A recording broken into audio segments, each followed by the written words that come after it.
Hello SAC4. Our topic is human immunodeficiency virus or HIV. And we are Aldern and Ahmed. As an overview, the human immunodeficiency virus HIV is a retrovirus belonging to the family of lentiviruses. Retroviruses can use their RNA and host DNA to make viral DNA and are known for their long incubation periods, and ultimately causes the signs and the symptoms of disease here raise. HIV causes severe damage to the immune system and eventually destroys it by using the DNA of CD4 plus cells to replicate itself. In that process, the virus eventually destroys the CD4 plus cells. The CDC classifies HIV infection into 3 categories, as follows. Category A: asymptomatic HIV infection without a history of symptoms or AIDS-defining conditions. Category B: HIV infection with symptoms that are directly attributable to HIV infection, or a defect in T-cell-mediated immunity, or that are complicated by HIV infection. Category C: HIV infection with AIDS-defining opportunistic infections. These 3 categories are further subdivided on the basis of the CD4 plus T-cell count, as follows: greater than 500 microliter, categories A1, B1, C1. Next is 200, 400 microliter, categories A2, B2, C2, and finally less than 200 microliter, categories A3, B3, C3. The 3 key issues we find are 1. Stigma and discrimination, 2. Risk of transmission, and 3. Treatment. So for pathophysiology, HIV attaches to and penetrates host T cells via CD4 plus molecules and chimokin receptors. After attachment, HIV RNA and several HIV-encoded enzymes are released into the host cell. Viral replication requires that reverse transcriptase, an RNA-dependent DNA polymerase, copy HIV RNA, producing proviral DNA. This copying mechanism is prone to errors, resulting in frequent mutations and thus new HIV genotypes. These mutations facilitate the generation of HIV that can resist control by the host's immune system and by antiretroviral drugs. Proviral DNA enters the host cell's nucleus and is integrated into the host DNA in a process that involves integrase, another HIV enzyme. With each cell division, the integrated proviral DNA is duplicated along with the host DNA.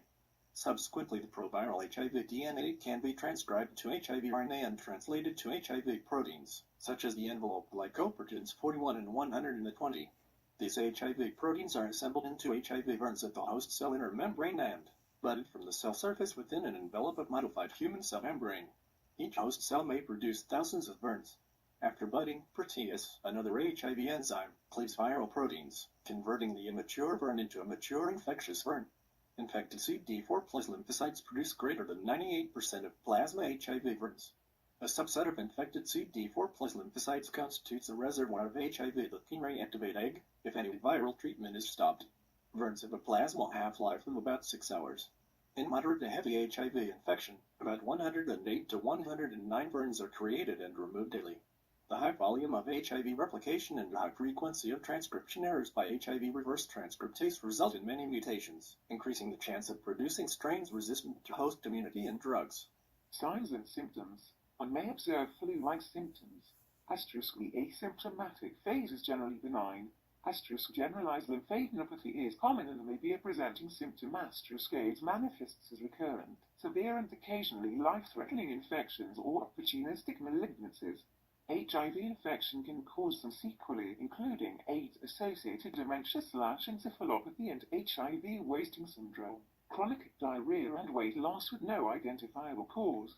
Obtaining a history. Ask about unprotected sexual intercourse, especially receptive anal intercourse, a large number of sexual partners, previous or current sexually transmitted diseases, STDs, sharing of intravenous IV, drug paraphernalia, receipt of blood products. Before 1985 in the United States, mucosal contact with infected blood or needle stick intramaternal HIV infection. For newborns, infants, and children, baseline studies for other infections that are important in the initial workup of a patient with newly diagnosed HIV infection include the following: purified protein derivative, PPD, skin testing for tuberculosis, cytomegalovirus, CMV testing, syphilis testing, rapid amplification testing for gonococcal and chlamydial infection, hepatitis A/B, and C serology and toxoplasma antibody screenings. The U.S. Preventive Services Task Force, USPSTF, strongly recommends that clinicians screen for HIV in all adolescents and adults at increased risk for HIV infection, and all pregnant women.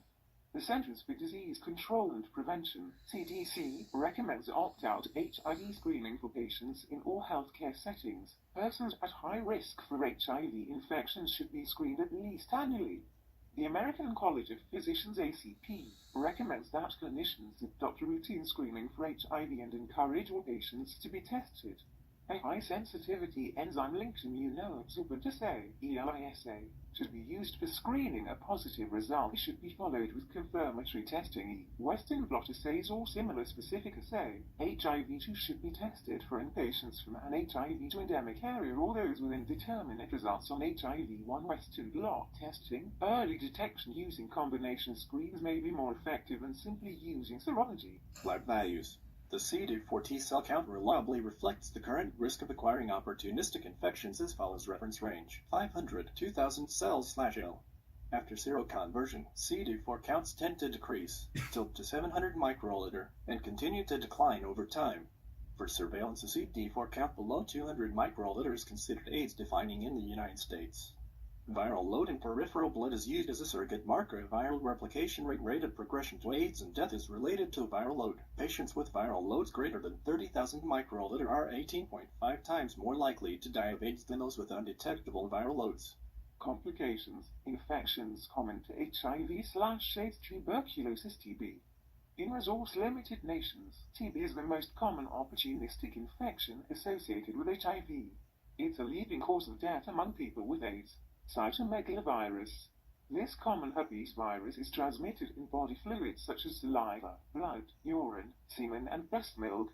A healthy immune system inactivates the virus, and it remains dormant in your body. If your immune system weakens, the virus resurfaces, causing damage to your eyes, digestive tract, lungs, or other organs. Candidiasis. It causes inflammation and a thick white coating on the mucous membranes of your mouth, tongue, esophagus, or vagina. Cryptococcal meningitis. Meningitis is an inflammation of the membranes and fluid surrounding your brain and spinal cord, meninges. Cryptococcal meningitis is a common central nervous system infection associated with HIV, caused by a fungus found in soil. Toxoplasmosis. This potentially deadly infection is caused by Toxoplasma gondii, a parasite spread primarily by cats. Infected cats pass the parasites in their stools, which may then spread to other animals and humans. Seizures occur when it spreads to the brain.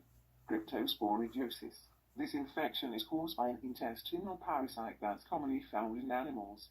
You get it when you eat or drink contaminated food or water. The parasite grows in your intestines and ducts, leading to severe, chronic diarrhea in people with AIDS. Cancers common to HIV/AIDS. Kaposi sarcoma, a tumor of the blood vessel walls. This cancer is rare in people not infected with HIV, but common in HIV-positive people. It usually appears as pink, red, or purple lesions on the skin and mouth. In people with darker skin, the lesions may look dark brown or black.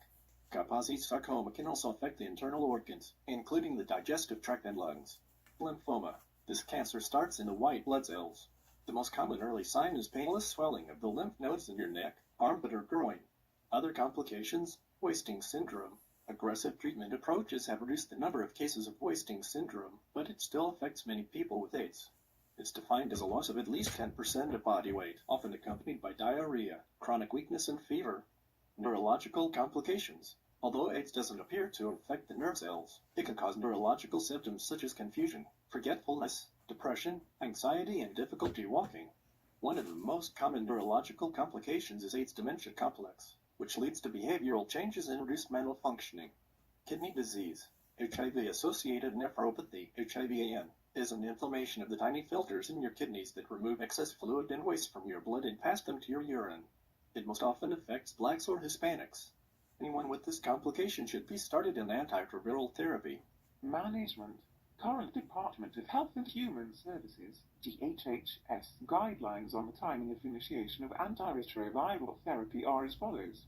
5. Antiretroviral therapy should be initiated in all patients with a history of an AIDS-defining illness or with a CD4 count below 350/7. Antiretroviral therapy should be initiated regardless of CD4 count in pregnant patients. patients with HIV-associated nephropathy and those with hepatitis B virus, HBV, co-infection when treatment of HBV infection is indicated. Panel divided on initiation of therapy with CD4 counts of 350, 500/L. 55% consider this a strong recommendation, 45% consider it a moderate recommendation. Panel also divided on initiation of therapy with CD4 counts above 500/L. Half favored initiation in this setting, and half considered treatment initiation optional. Classes of antiretroviral agents included in HAART: nucleoside reverse transcriptase inhibitors, NETs, protease inhibitors, PES, non-nucleoside reverse transcriptase inhibitors, NETs, fusion inhibitors, CCR5 co-receptor antagonists, entry inhibitors, HIV integrase transfer inhibitors, entry inhibitors, CD4-directed post-attachment inhibitors. Patient education. Patients with HIV infection should be counseled about the risks of infecting their sexual partners with HIV. Safe sex practices and treatment of concurrent sexually transmitted diseases, both in the patient and in sexual partners, considerably reduces the risk of transmission. Patients with HIV infection should be encouraged to inform their sexual partners of their status. Failure to do so has resulted in successful prosecutions in several countries. Sexual contacts should be tested. Ensure PT completes the HAART therapy or not to start at all. Nursing diagnosis. 1. Imbalanced nutrition, less than body requirements. 2. Fatigue. 3. Acute/chronic pain. 4. Impaired skin integrity. 5. Impaired oral mucous membrane. 6. Disturbed thought process. 7. Anxiety/fear. 8. Social isolation. 9. Powerlessness. 10. Deficient knowledge. 11. Risk for injury. 12. Risk for deficient fluid volume. 13. Risk for infection.